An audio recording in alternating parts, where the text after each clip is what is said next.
Discern the nature of the Exile's Chalice, the shapes of truth crowd at the corners of your perception. Eureka!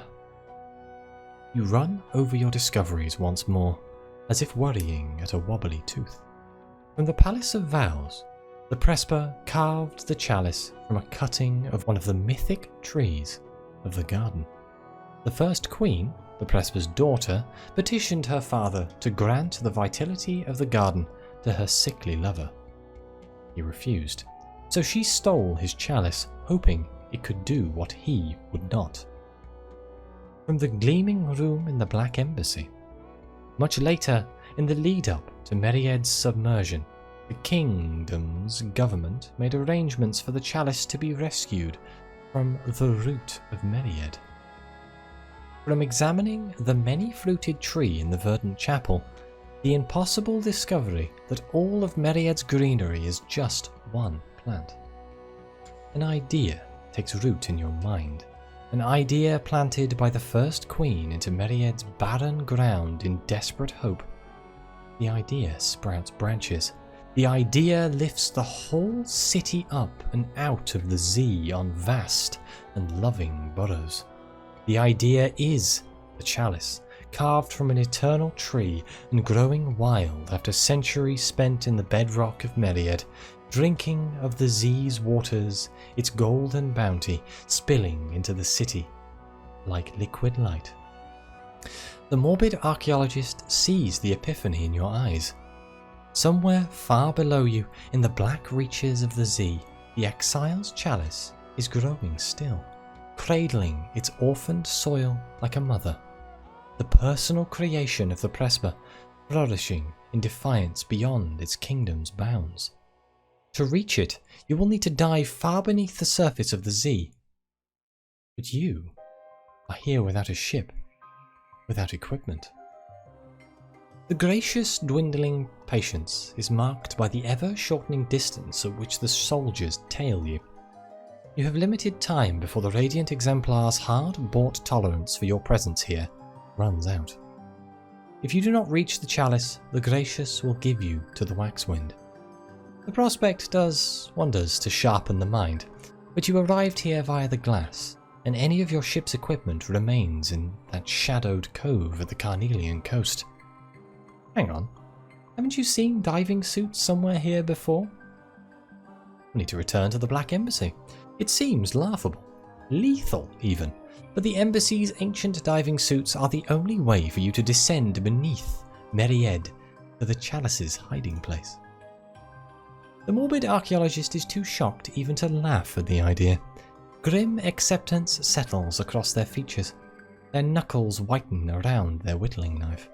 Well, at least if the suits kill us, the gracious won't.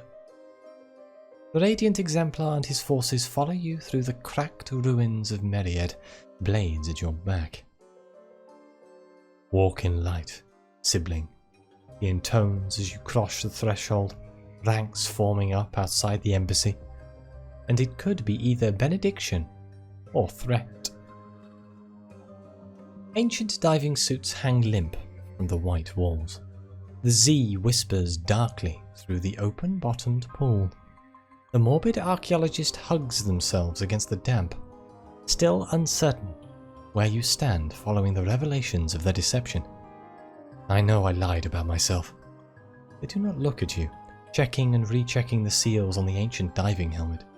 Enticed you here with the prospect of treasure. I have no right to expect anything of you. But if you're right, if the chalice is down there, you will need to do something. I feel my position is clear. If I can, I will not allow the chalice to be removed. But where do your intentions lie? So we intend to escape Meriad and live, chalice or no? If you do not make it off the island, there will be nobody left to remember Meriad. We will help the archaeologist preserve the chalice. Whatever the Morbid Archaeologist may have lied about, you agree on in one crucial area. Meriad's achievements are worth commemoration. We value profit. Material gain is quantifiable where promises are not. Meriad has treasures and you intend to benefit. or we can appease the Radiant Exemplar. You are on an island surrounded by a fierce and hostile fleet. Your presence here is known to their commander. You value your skin more than a long-dead city. Let's preserve the chalice. Thank you, they say simply. They grasp for something else to say, the ancient diving suit swamping them even more than their jumper, and come up short. They continue their checks of the equipment, testing a length of umbilical, the sturdy tubing that will be the lifeline from the glassy pocket of their helmet up to the breathable air. The holes. Let's hope the Meridians were the craft people I think they were. We need to live long enough to save Meriad. Well, let's don the diving suit and prepare to dive. After centuries below the waves, it still appears to be in pristine condition. But you will not trust your life to appearances. You must check and double check every seal and fitting. It is, as your investigations earlier suggested, the diving suits around the open-bottomed pool have been constructed with such a view towards longevity and protection that even an age spent languishing in the Pelican depths have left barely a mark or damage. Once you clean the moss from the faceplates and extricate the plant life from the suit, you are left with a beautifully crafted and exceptionally sturdy shield against the Z, with coils and coils of umbilical to draw air down into the darkness. And then, face obscured by the plates of their helmet, the Morbid Archaeologist steps into the black water and sinks out of sight.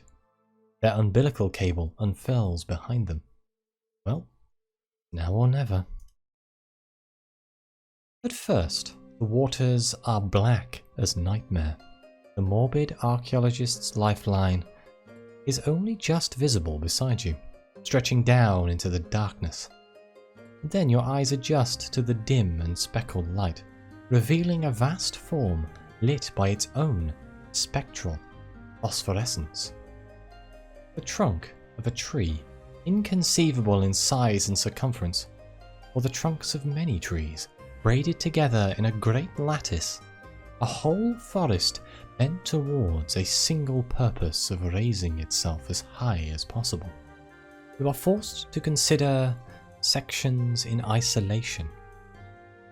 A coral reef, a nest of eelgrass, a branch resembling twisted oak, a capillary system of vines and ivies. Shoals of fish gather and swarm around its luminous circumference. Darker shapes flick through the darkness, attracted by the glut of easy prey. Bubbles rise from somewhere deep, deep below. The dim shape of the Morbid Archaeologist descends still, down towards the ever darker depths. We can either descend more, or we can examine the makeup of the great tree. The plant that is the Exile's Chalice seems to sprout in 1,000 different colours and shapes, even here. Gnarled trunks and trunks smooth as Z-glass, wood as pale as birch and dark as walnut, waterlogged buds struggling to bloom against the water's weight. And then there are stranger protrusions, grasping polyps of coral-like rocky fingers, crenellated coral mounds hanging onto branches like parasitic brains, vibrant reefs, Z-weeds and water lilies, and the stolid ramifications of mangrove roots. It is as thought this great confusion of life is pulling its inspirations from two different repositories, one airy and light, an echo of the lost surface, and one deep and dark, those forms that flourish in the lightless depths of the Z. Meriad, the Exile's Chalice, is caught between the extremes, unable quite to be wholly one or the other. Well, let's descend. Some irrepressible urgency has overcome the Morbid Archaeologist. This close to the object of their search, they disappear into the murk below. The deeper you go, the more obvious the diversions in the tree's woven branches become. The rich woods of surface forest cleave themselves to the ink-black and anemic growths of the deepest deep. A symbiotic braid of the sunlit and the fathomless. The towering plant of the chalice fades into the dark above and below, the trunk of a world. Peligin waters press in on all sides. Drawing air through the umbilical becomes a chore as your lungs pull oxygen a long distance down to your helmet. The indistinct shape of the Morbid Archaeologist resolves once more. They have stopped, gazing downwards yet further. The Morbid Archaeologist is distant and alien in the intricate diving suit of a lost nation. They do not turn to face you as you approach.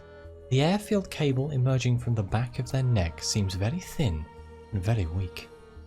They are looking deeper still, following a stream of rising bubbles down to their origin.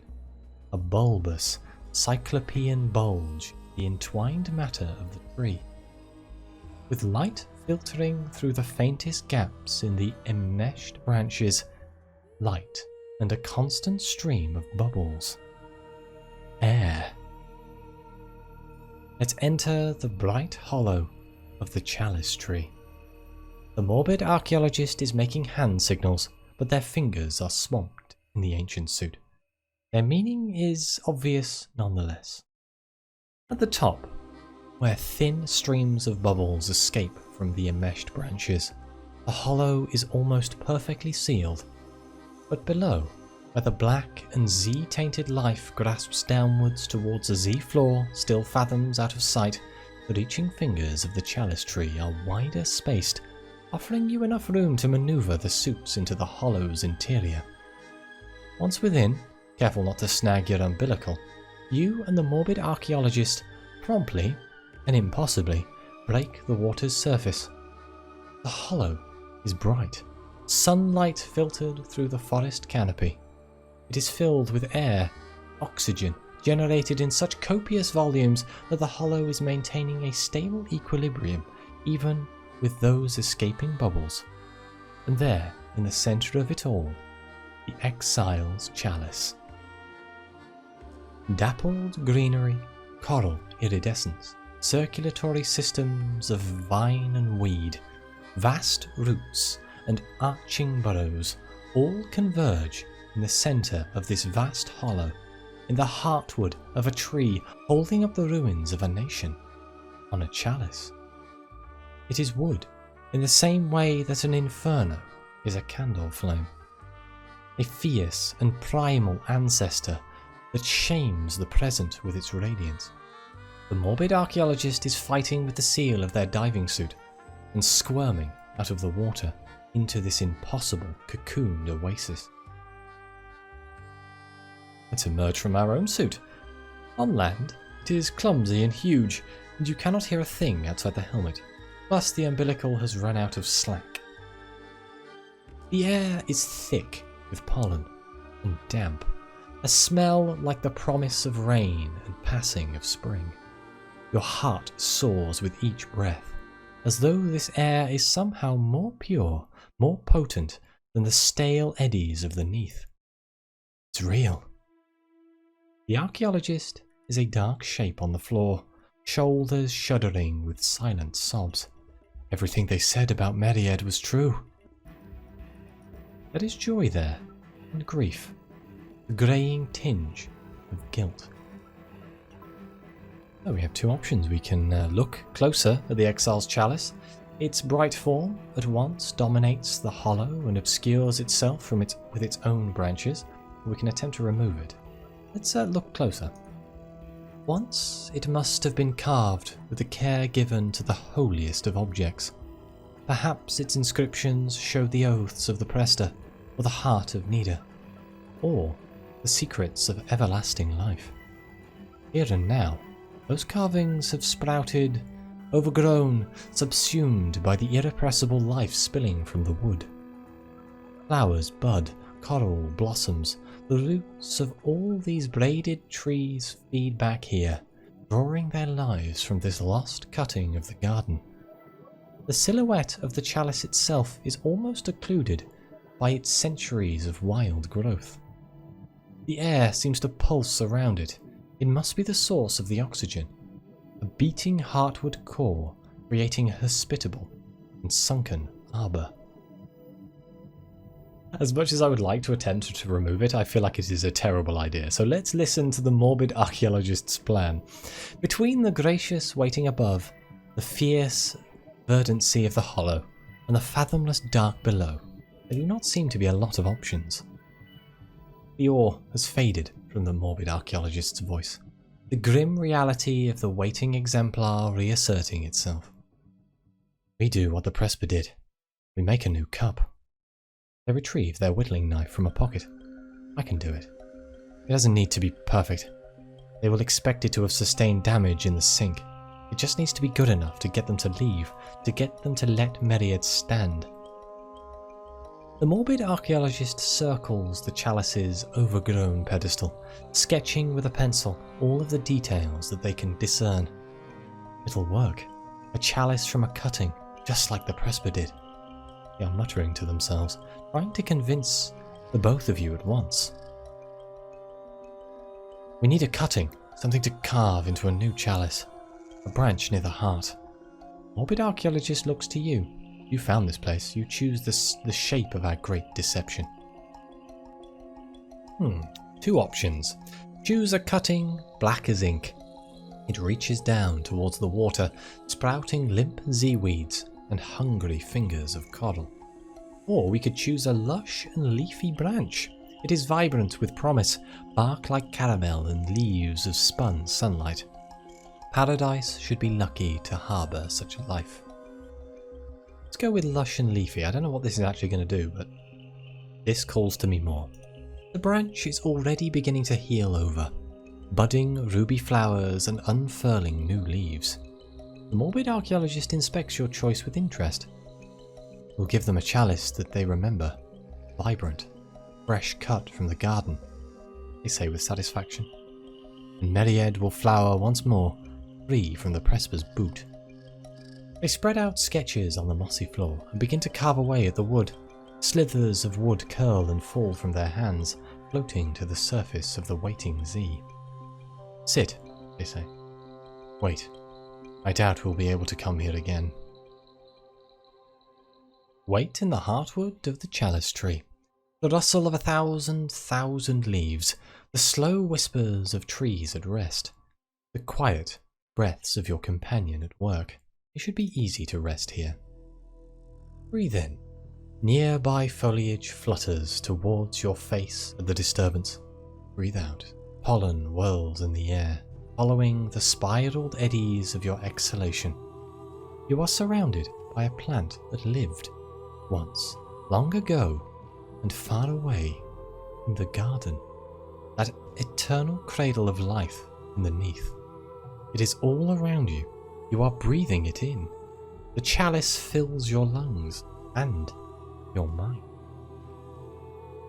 Life remembers the light, whiter than a sun's heart. Scent of lavender, of saffron, of apples. Remembers the knife and the feast being cut from the mother self to be vessel for the keeper king of mother's cradle. The daughter and the soul-sick other, twinned like lovers, like climbing ivy. Life remembers being taken far from root soil, vessel still, pouring honeyed balm into the soul sickness. The sickness returning, the other to earth, pruned from the daughter's arms, the ever-sinking soil, first slow, and then not slow at all. Remembers being planted, spreading joyful roots, reaching out for sister selves in the green, growing up and always up against the grasping dark, the abyss. The Morbid Archaeologist is shaking you awake, vanilla and sandalwood, and whispers in your ear, "It's finished." The Morbid Archaeologist is holding a cup in their hands, gold and grained and beautiful. They have modelled the ravages of water and time with a skilled hand, simulating damage to occlude any mistakes or inaccuracies in the ornate carvings around the body. It looks new and old as time. Tiny questing branches are already beginning to sprout from the stem and lip. The Morbid Archaeologist allows themselves a smile. It looks the part, but power is in the using. They scoop a measure of Z-water into their newly carved vessel. For the gracious to leave Meriad alone, for the Presbyter to turn his gaze elsewhere once more, it needs to possess the properties of its parent self. Well, we can either drink from the newly carved chalice ourselves, the Morbid Archaeologist proffers the Z-water like communion wine, or we can insist that the archaeologist drinks. A wooden cup filled with Z-water is hardly an appetizing prospect, and that is before you consider the terrifying breadth of this chalice's less mundane effects. Let's drink from the chalice, what's the worst that could happen? The water is sweet, like spiced apples, like drowning in honey.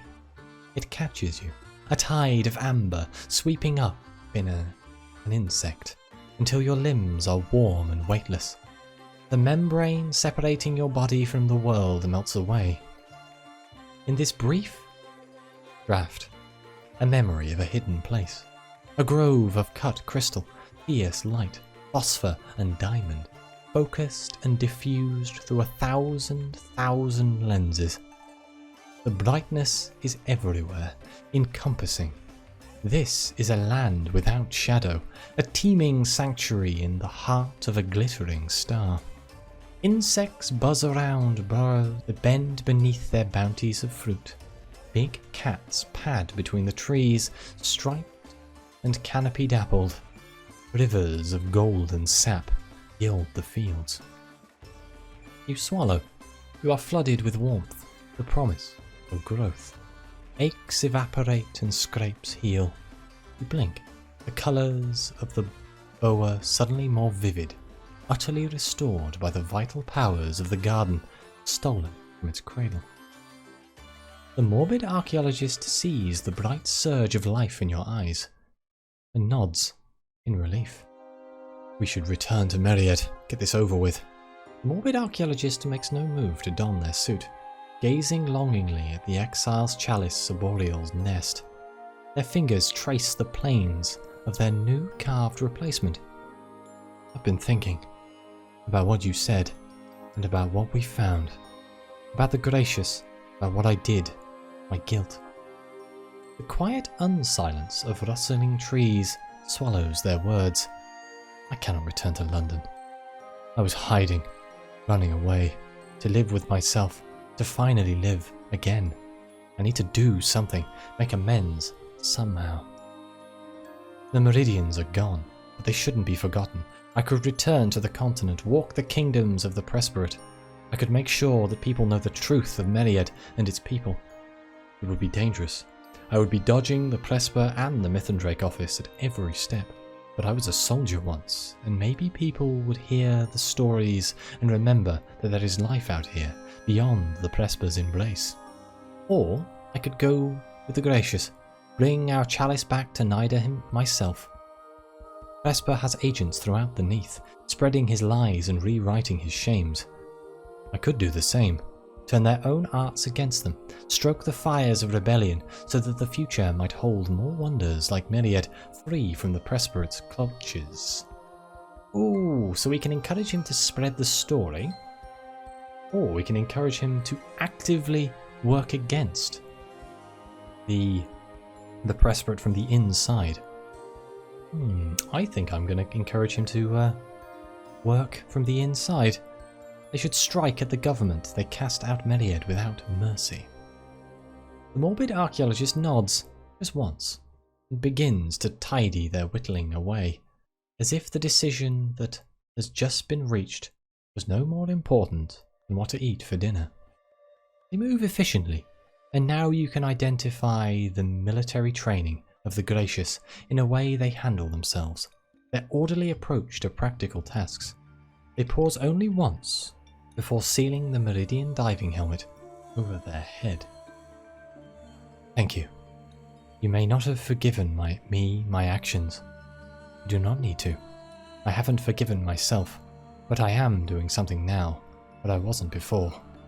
That's down to you. They clasp your shoulder, making the rest of their preparations in silence. Together, you slip back into the water. Your umbilicals stretch far upward into the dark, following the vast, inosculated trunks of the chalice tree. Toward a surface too far to see, the Morbid Archaeologist has your new carved chalice clutched in their suited hands. The Radiant Exemplar and his uncanny forces wait above. Ascend to Meried and the waiting Gracious. The darkness feels hungrier, desperate, on the way back to the light. Do not tarry here. Your breaths through your trailing lines become easier, less ragged, the air forced to travel less distance towards your grasping lung. The phosphorescence of the chalice tree fades, indistinct against the blue-green glow of fire and false stars through the shallows. You surface in the pool of the Black Embassy together. In the cracked plaza beyond the Black Embassy, the assembled Gracious drop to their knees, averting their blazing, kindly visages from the sight of the Morbid Archaeologist and their chalice. Your companions' sleeves are rolled up. Once more, hands holding the chalice in full view. The faint, telltale signs of anxiety are visible in the set of their shoulders, intense and white knuckles. They give you a look of silent encouragement as you approach the Radiant Exemplar. Well, let's present your faithful chalice to the Exemplar. He stands before you, casting the plaza in divine beneficence. There appears to be no other option. The Radiant Exemplar produces a package wrapped in sable cloth. The cloth falls to the ground, gorged and heavy as lead. A diamond glitters within, fierce and warm as summer. He holds it close to the chalice, and the proximity of his blazing gaze is overwhelming. Through the diamond's many facets, the chalice's image multiplies, splitting into rays of light. Branches reach from the wood, a summer's growth in an instant, budding leaves reaching for its mineral light. Whispers ripple across the kneeling soldiers. The Exemplar takes the chalice, reverence slowing his motions to a crawl. It appears your deception has passed an important test. The circle is closed, sibling, he intones. And the Radiant Exemplar feels any surprise at your apparent success. It does not show. With the Presby's property restored, Meried may once more be forsaken. The design heals once more. The Gracious troop towards the water and their golden, breathing ships. In their absence, Meried is darker, quieter. Moss muffles the slow dripping of the Z-soaked ruins. Leaves crowd out the distant glints of gold. Buds of something fuchsia are beginning to flower in the broken hand of a faceless statue. I've spoken to the Exemplar. I'll be accompanying the Gracious back to Adam's Way. As the person who found the chalice, I'm apparently due some special honour. Scorn drips from their voice. This is goodbye, then. The Morbid Archaeologist hands you a flare, green as the forests behind the grass. The signal for our striped friend to retrieve you. All of a sudden, they are awkward, the adrenaline of mortal peril draining, until you are just two people facing each other on the shore of an empty island. We can either take our leave fondly, the Morbid Archaeologist may have kept things from you, but together you have saved an island nation from destruction and obscurity. Or we can take our leave coolly. The Morbid Archaeologist lied to you, and now you are leaving with little to show for your efforts. We'll leave fondly. They relax at the friendliness in your gaze, and clasp your hand. Dark eyes make contact with your own. I'm glad I asked you to come. The Morbid Archaeologist pulls you into a brief, fierce embrace. When you release the flare, it screams roofward, a bolt of Vidic in the black, and for a moment the Archaeologist and Meried are silhouetted in the lush greens of shallow sleep. Flowers turn to face the sleepy light. vines reach for a surrogate sun, masonry shifts under the accelerated growth of a kingdom's worth of plants. Perhaps somewhere under the surface, the Exile's Chalice, dreaming. And then, a striped paw emerges from the smoky stillness of a puddle, and Myriad vanishes into the distant depths of the real. So, you have not been torn limb from limb, and the gracious are leaving the ruins of Myriad. The return journey through the watery dreams is rougher, and once you have regained your bearings, the striped smuggler is lounging on the shore, an unlikely success. And our glum little friend, alive? He buries a snarl of something that might be hope and averts her eyes so that you will not see her relief at your answer. Hookah smoke curls through the jungle. The vast elder continent looms at your back. Let's return to our ship and to London. As much as your company may prove delicious, I have business to attend to that requires solitude. It is as much a threat as a request. Let's avoid becoming dinner. The striped smuggler helps you set sail with what a tiger must count as good grace. If you tell anybody of my whereabouts, she shuffs, I shall eat you. He blows a ring of smoke and scatters it with a throaty chuckle. The return journey is slow and uneventful, the light of the mountain fading at your stern. You keep an eye on the horizon, and the ruins of Myriad remain in view until the cool waters of Shepherd's Wash, where the island disappears into the murk. For a moment after you dock, all of London seems strange. The yellow lamps of Woolstack glisten weakly compared to the exemplar's golden ships. The anemic trees that line Elderwick are sickly and dull. The architecture is dowdry, too brutish and old. Little by little, the dissonance fades, until the absence of flowering ruins is only very occasionally surprising.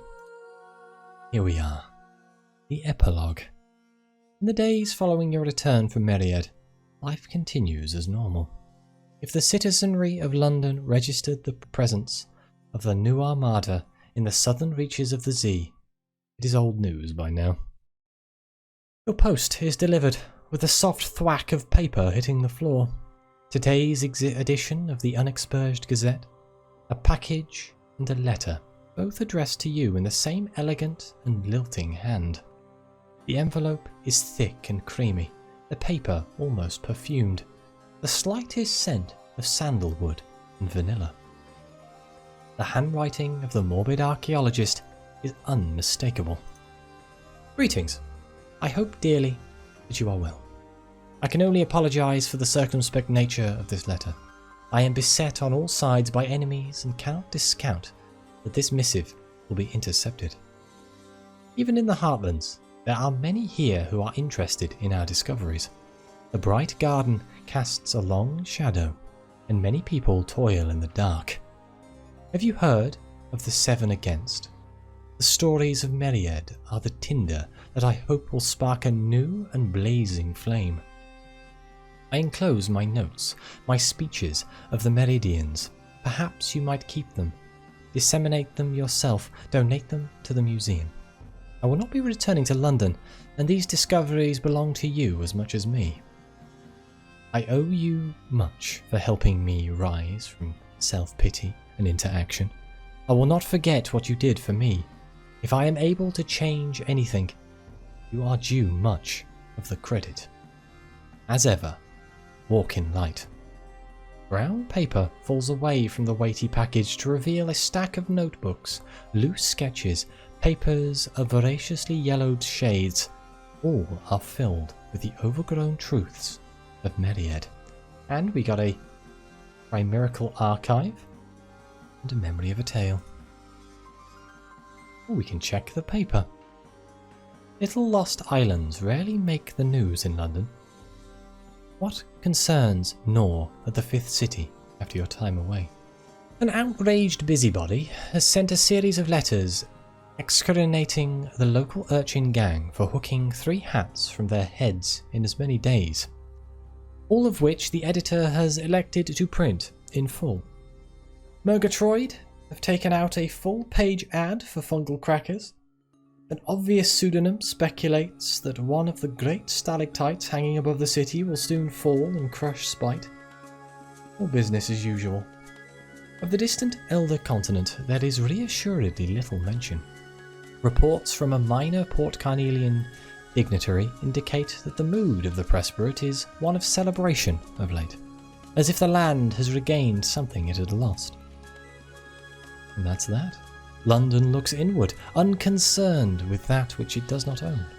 The Prester's questing hand have likewise retreated back within his borders.